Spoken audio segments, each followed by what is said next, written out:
Hi, I'm Cody Alexander from MatchQuarters.com. Welcome to the Art of X show. Today we're talking about a simple way to create match three coverage. Now, I know that sounds interesting or a little odd for me talking about match three coverage, middle of the field close coverage, but it was something that really happened kind of organically. It was something that I needed to do. It was something that needed to be created.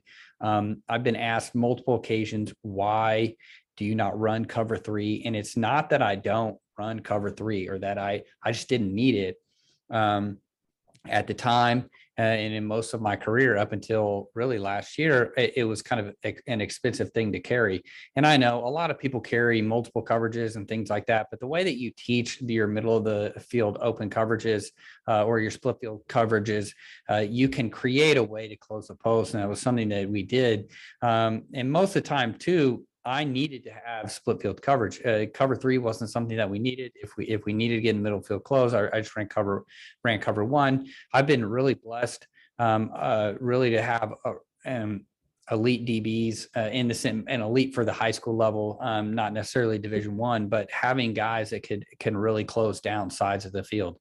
And so I didn't necessarily need match three. That all changed last year when I got to where I was at life school. It was something that we needed and we didn't have. And well, when you don't have it and you want to teach something in the middle of the season, it just doesn't make any sense. So kind of changing the way that you do things and how you look at things. You don't know what you don't know. So when you get into a situation like that, it is something tremendous growth for me as a coach, because you have to go in and you have to problem solve. So moving down a class really illustrated a blind spot for me. Being in 5A, 6A football in Texas, where I'm located, and then obviously with my background at Baylor, we just didn't run single high coverage. It's just one something we did, and then when we did, we ran cover one.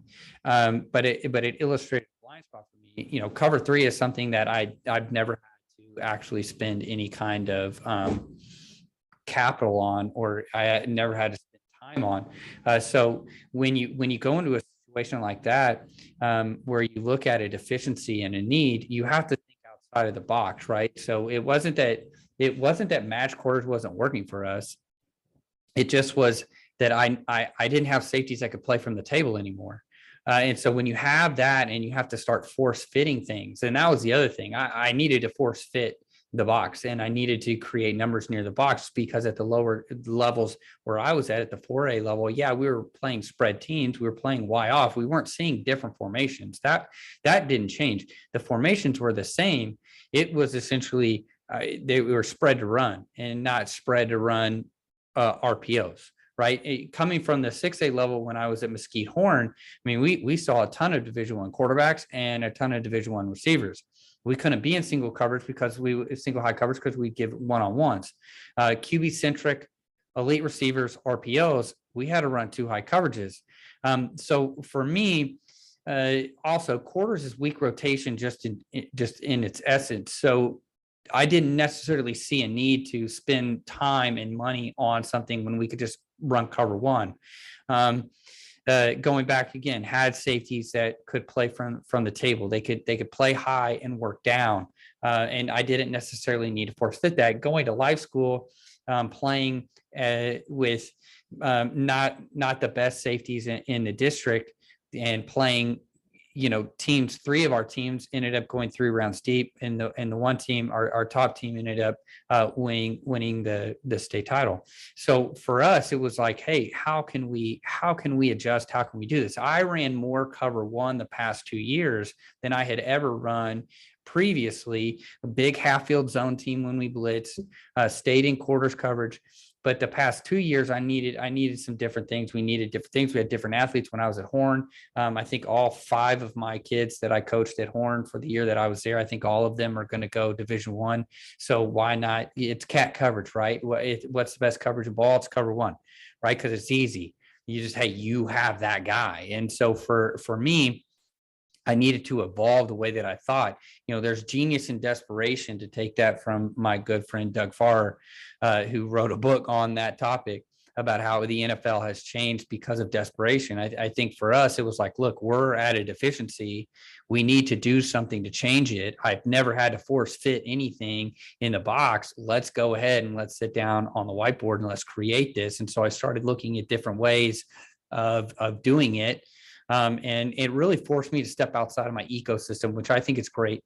All around the country, football is played differently everywhere in each state. Sometimes even in different regions within the state.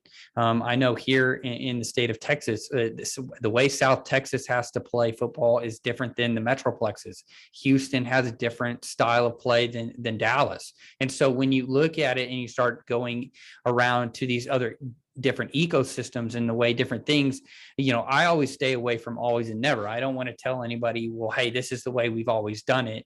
Because I think that's a dangerous thing to say. And then I also want to stay away from you can't, or you can never do that, or we never do that, because look at me. Here I am talking about 3 match and, I'm MatchQuarters, right? So you start getting in a sense that when you start building walls around yourself, you're going to get into trouble. We had a glaring need of needing to load the box. I had safeties that they could not come from the table and make it. There was a deficiency. It was something that we was. And so for me, instead of as a coach of saying, well, I just don't have players. Okay, how can I make my players better? What can my players do?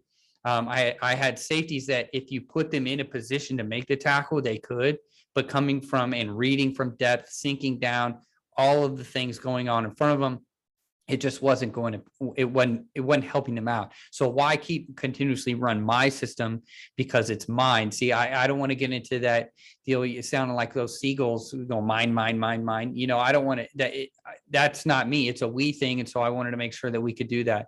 Y-off was still dominant, but there was no RPO. So I didn't have to worry about, hey, we got to cap this guy here. We got to do this. It ended up being more, where I was at the 4A level, much more play action pass based. It was still Y-off dominant, but it was spread to run. The other thing that was interesting to me is we just didn't have the running quarterbacks. At the 6A and the 5A level, the quarterbacks were all athletes.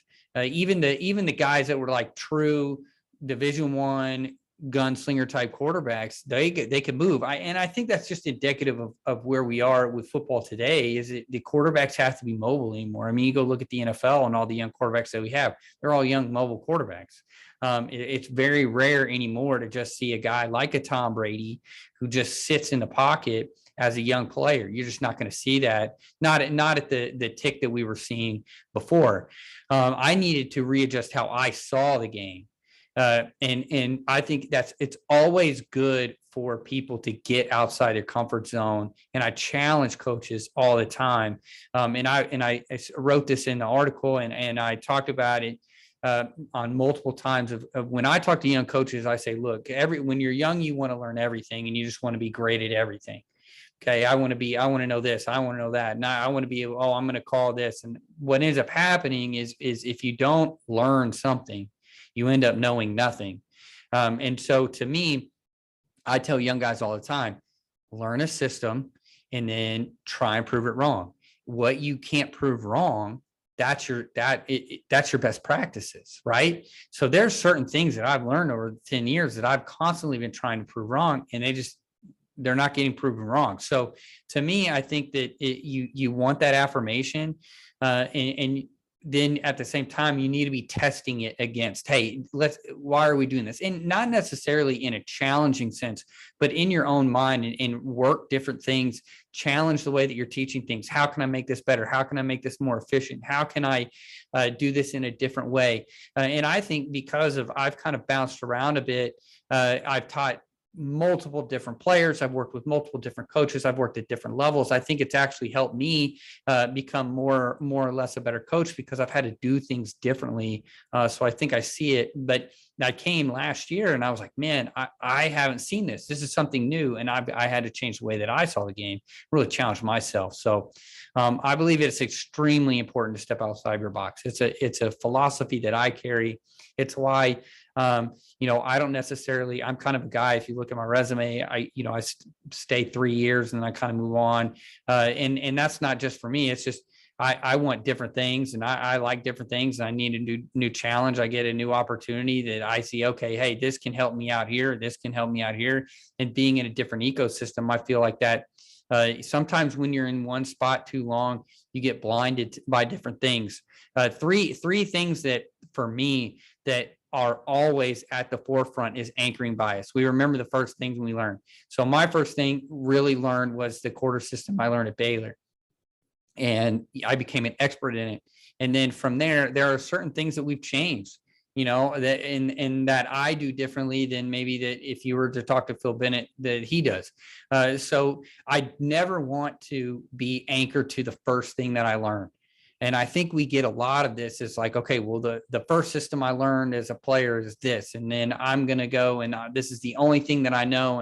And I'm going to formulate my ideas and a bias around that. And I'm going to discredit people that are different than I am just because this is the one thing that we learn. And we do this as coaches too. And it may not necessarily be the system you learn. Maybe you learn, maybe the first thing you learned was I want to go out and I want to learn the Saban system, or you want to learn the Aranda system, or you want to learn a pro system. I want to learn what this team's doing. I want to learn what that team's doing. A lot of guys down here run the Katie defense, but they don't have Katie success. And there's a reason, right? So, you've got to make sure that when you anchor yourself to something, that you're anchored to something solid, one, but also is it blinding you from other things that are going on?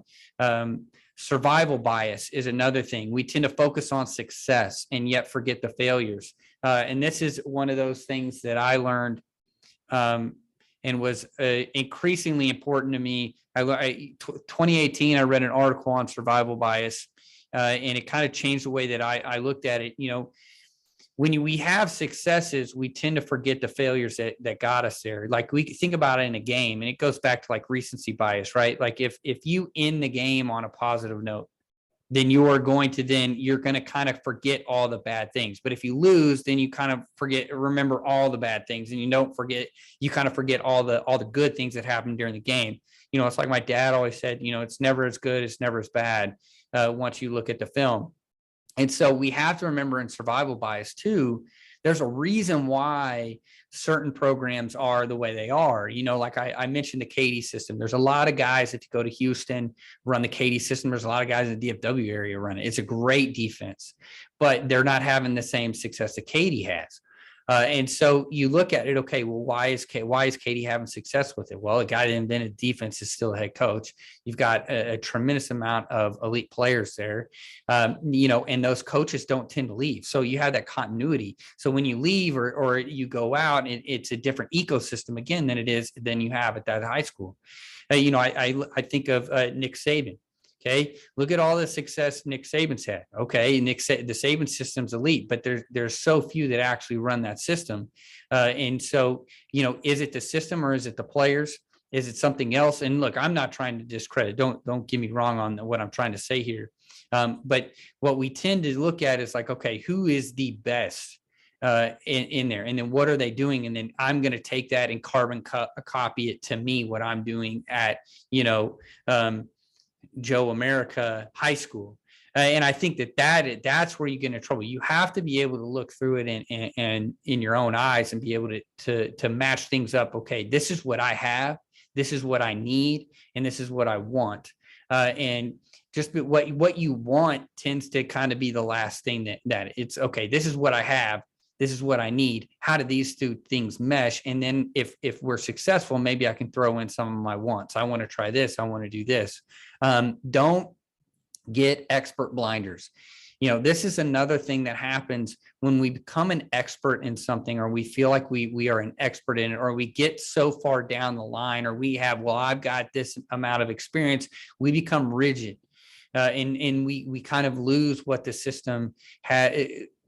There's less adaptability. I always go back to what Kirby Smart said about the 2014 game with Ohio State. They saw cracks. They needed to change. The Saban system wasn't necessarily, all encompassing. It wasn't this solid rock that they thought it was, and that they needed to start changing some things. And then you look at the evolution through time, just even with Alabama, you look at Georgia, you look at some of the other iterations of it, and you just see, okay, I see where there was some growth in that, and you can see kind of these tendencies where people get into something, and we see it all the time. Oh, well, he just got stale with that group, or the game passed him, or people evolved and he didn't, and what happens is you feel like you get complacent because you feel you're an expert. Well, I have this system. I could do this in my sleep. I could do the install in my sleep. We don't change anything, man. That's a bad way of approaching everything. And that's what the off season is for, is to go back and say, okay, what hurt us this year? What were we good at? Where were our deficiencies? Where were our efficiencies? We need to run more of this. We need to design more plays like this. Oh, we need to take these out of the playbook. Our kids just can't do it. The things that I could do at Midlothian, I couldn't necessarily do at Horn, even though I probably had better athletes at Horn. And then you go from Horn to Light School. That's a completely different change. It's a different animal in and of itself in terms of what we were seeing from week to week basis to the players that I had. And so you can go down the line from different programs you may have worked at. What worked at this program may not work at this program. So that's why I think it's always important to have an open mind when you're looking at things, especially in the off season, especially right now. It's the summertime. We're working out. Everything's great. Everybody's in the weight room. But now we're kind of in that lull. We're out of clinic season. We're kind of waiting. We're working on our fall installs. We're looking at different things. And so I think it's important to just anchor bias, survival bias, expert blinders. Make sure that those are you're always aware. We tended to, as coaches, we live in closed loops. So I only talk to this guy because he's similar to mine, or, hey, I only talk to him because he knows the same system as me. And so we tend to stay in these closed loops. And, oh, well, that guy's got ideas, or I don't like the way that they do that. And instead of looking at it as like, hey, that's interesting, how can that fit into me? Or, hey, why are they doing that? They're having success with it. Why are they doing that? I always too, when I look at teams that I want to study, I want to look at teams that do more with less. Okay. We can all be successful with a bunch of Division I kids. And I think sometimes our kids win in spite of us coaches. And so it's important to understand too, that, it's not necessarily what we're doing, but who we're doing it with. Again, it goes down to the Jimmys and the Joes, right? Not necessarily the X's and O's. And so I think your culture and things are built within your philosophy and within your system. And you want to obviously run sound things. It doesn't matter, because when everything's equal, that's when scheme and coaching comes up. But I do think that we've got to get out of our closed loop of, I only want to deal with people that are like me, because when we do that, we get groupthink. And when we get groupthink, then we get, well, that's the way we've always done it. Because I know there's multiple programs. I have friends that have worked in multiple programs that are stale, that they've fallen on hard times. That, man, 10 years ago, it was one of the best programs in the state, or it was one of the best programs in the region. And what's wrong? Nobody left. Everybody's still there, and everybody talks about the glory days. And that you get that because nobody's looking outside. No one's thinking outside the box, and everybody becomes all alike. If we were all carbon copies of each other, then you get groupthink, and then you can't see the deficiencies. You end up having, like I said, those expert blinders. You end up getting those blind spots, and never blame it on the kids. It's always our fault. So that's again, stepping outside of your ecosystem, seeking out different philosophies keeps you ahead of the game. I think that's important. You can learn something from everybody. You can get on YouTube, and there's plenty of people that are throwing up videos all the time. There's plenty of people writing things. We live in an era where everybody's okay with just putting everything out there. So information dissemination is so much quicker than it is. And if you need, hey, we struggled with this play. I mean, you literally could Google it, and I guarantee you could find 10 different things and find something that you kind of like that's a little bit different, and seek that person out, because they'll probably talk to you about it. Go visit programs that are tremendously successful, and then go see why they're that way. I think we kind of get these illusions, and we see the logo and stuff, and we don't necessarily ask, okay, well, why are they successful? Is it because of the players? Is it because of coaches? Because of the culture? What's the recipe there? Fight bias, blind spotting.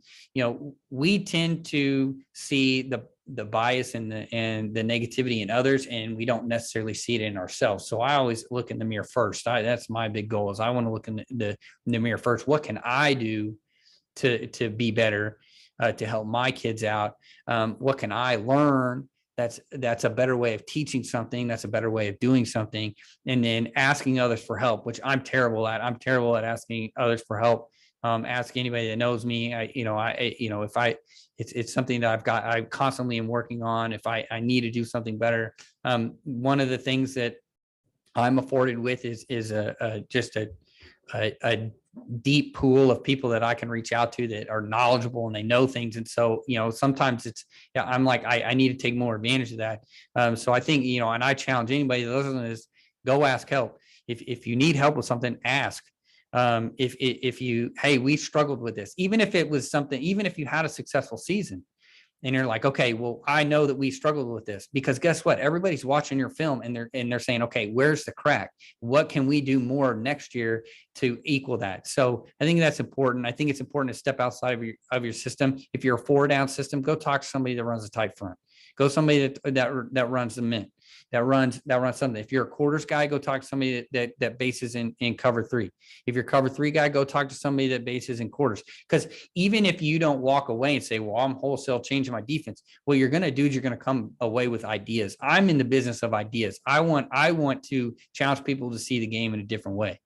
And not in my way, just a different way. Hey, this is what somebody's doing over here. This is what somebody's doing over here. Look at this idea over here. Look at this idea over here. I'm not selling a playbook, and I think that's important too, is with yourself, is just understand, like, I need to step outside of my system. I need to look at different things, and I need to kind of evolve as a coach and get better every year, because the game's changing, right? Every day, every year it's changing. Your team's changing. Your scheme should be changing with those changes. Don't just go to top programs easy, always. Because it's easy for them sometimes, right? If you go to a top program, sometimes I've been to several programs that are top programs, or you go to a college program that's really good, and you go there and you're like, what are they doing? And then you realize, oh, they're winning because they have the best players, they have the best facilities, and they have really good coaches. And so it may not necessarily be the scheme. It could just be everything around it. I always, again, not everything translates to what you're doing. And so that's kind of where I am,